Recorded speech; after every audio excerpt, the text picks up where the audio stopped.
Gloire au Christ, parole éternelle du Dieu vivant. Gloire à toi, Seigneur. Gloire au Christ, parole éternelle du Dieu vivant. Gloire à toi, Seigneur. Voici maintenant le moment favorable. Voici maintenant le jour du salut. Gloire au Christ, parole éternelle du Dieu vivant. Gloire à toi, Seigneur. Le Seigneur soit avec vous. Évangile de Jésus-Christ selon saint Matthieu. En ce temps-là, Jésus disait à ses disciples, « Vous avez appris qu'il a été dit, « Tu aimeras ton prochain et tu haïras ton ennemi. » Eh bien, moi, je vous dis, aimez vos ennemis et priez pour ceux qui vous persécutent, afin d'être vraiment les fils de votre Père qui est aux cieux. Car il fait lever son soleil sur les méchants et sur les bons. Il fait tomber la pluie sur les justes et sur les injustes. En effet, si vous aimez ceux qui vous aiment, quelle récompense méritez-vous? Les publicains eux-mêmes n'en font-ils pas autant? Et si vous ne saluez que vos frères, que faites-vous d'extraordinaire? Les païens eux-mêmes n'en font-ils pas autant? Vous donc, vous serez parfaits, comme votre Père céleste est parfait. Acclamons la parole de Dieu.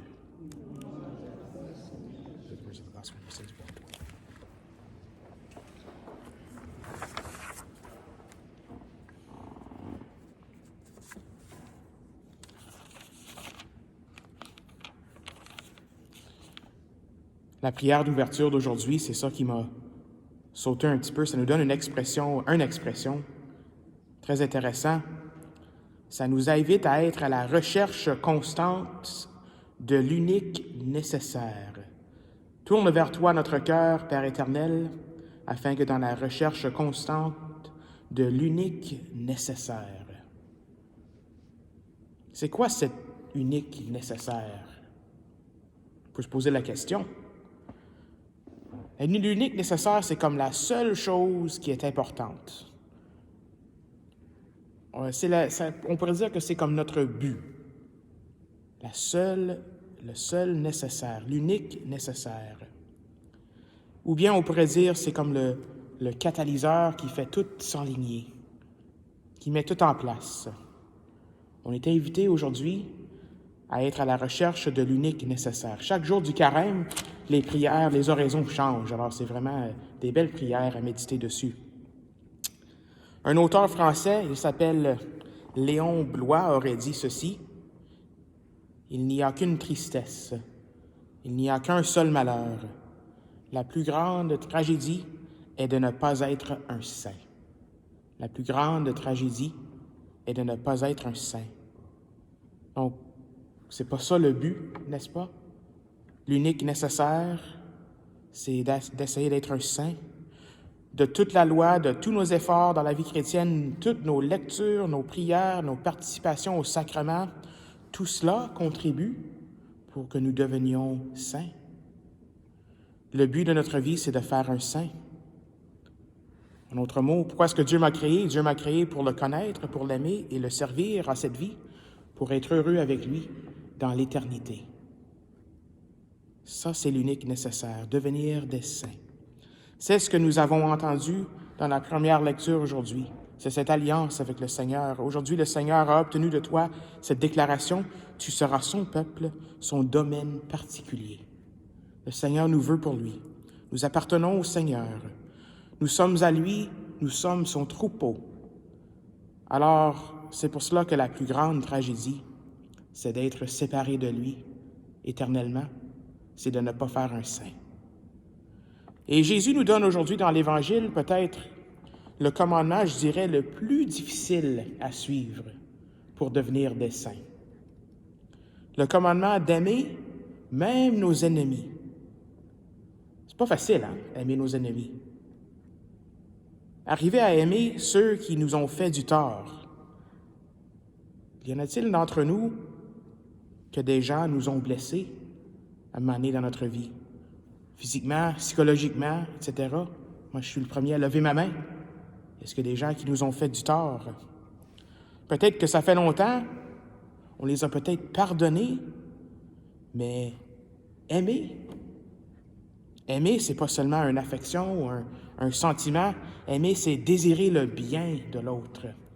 Est-ce qu'on peut arriver à désirer le bien des autres qui nous ont même fait du tort? C'est ça la définition de l'amour de saint Thomas d'Aquin. Aimer, c'est désirer le bien de l'autre. Alors, c'est un commandement très difficile. Même la Bible nous donne des exemples où ça n'a pas toujours été suivi, comme on dit. La Bible est parsemée d'histoires, comme l'enfant prodigue. J'ai dit ça, c'est comme un thème des samedis, je ne sais pas pourquoi, là, mais le frère prodigue. Je vais parler du frère aujourd'hui. Vous vous souvenez de ce frère?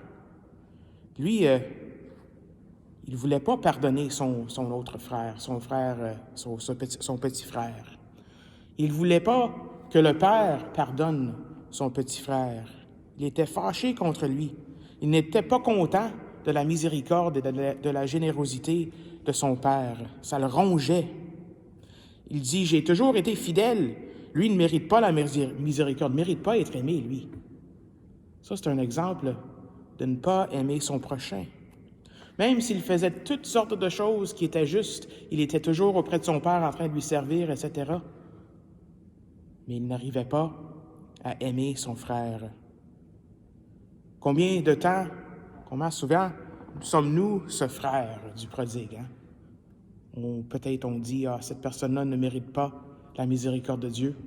Ça, ce péché-là, ça c'est trop grave. Cette personne-là ne mérite pas le pardon. Ça, c'est pas comme ça que le Seigneur agit.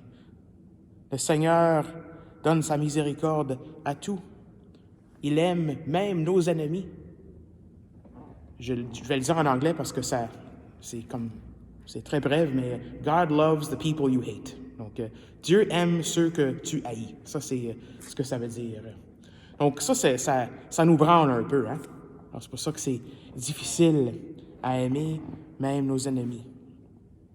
C'est difficile, mais c'est nécessaire pour être comme le Père qui donne son amour, qui donne sa grâce à tout. Comme le soleil réchauffe les bons et les méchants. La pluie, la même chose.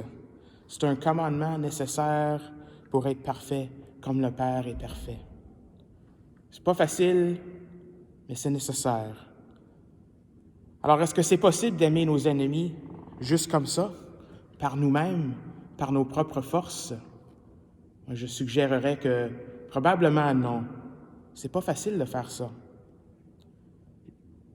C'est quelque chose qui est surnaturel. C'est une grâce surnaturelle. C'est quelque chose que Dieu nous donne. Premièrement, c'est quelque chose que Jésus a fait sur la croix. Jésus avait beaucoup d'ennemis sur la croix. Il y avait des gens qui crachaient sur lui, il y avait des gens qui l'ont abandonné, il y avait d'autres qui l'ont trahi, il y avait ceux qui l'ont crucifié. Alors on pourrait dire que ce sont ses ennemis, mais il continuait encore à faire son chemin de croix.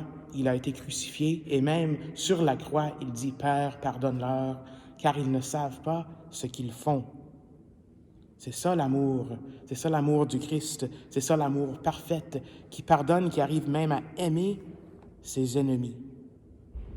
Même qu'après la résurrection, il va retourner voir ses apôtres qui l'avaient abandonné.